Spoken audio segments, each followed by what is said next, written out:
طبعا جيت افتح السنتر، شفت الماي، شوف شنو لقيت. حلوة هذه، حلوة ما ادري حلوة هذه، هاي من نوع. الا ربك والله، وردان طين احسان. جبت لها نوعين من الاكل عشان نشوف تحب هذا النوع ولا تحب هذا النوع. خلينا نجرب.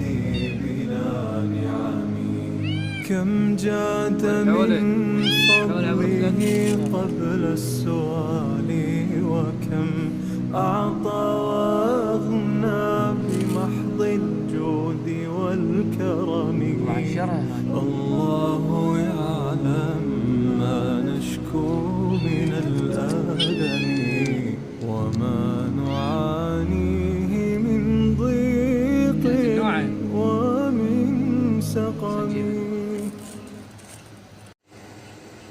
اعتقد عرفت ايش راح اسوي له.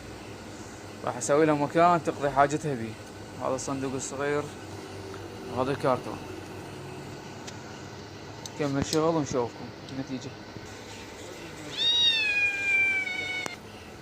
وهذا كمل الصندوق اللي تقضي بيه حاجتها، بدل ما تروح تشتري صندوق ب20,000 مدري ب15.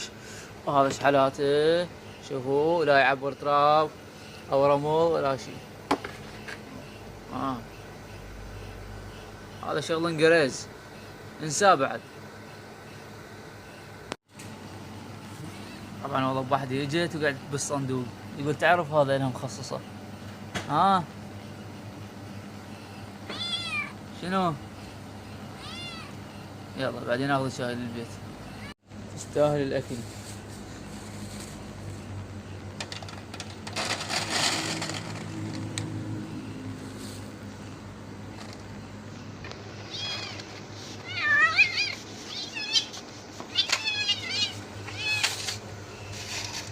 اكلي اكلي اكلي شرها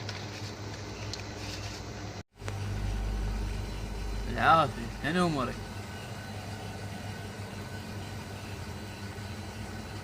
جوعان اخطي وعطشانة.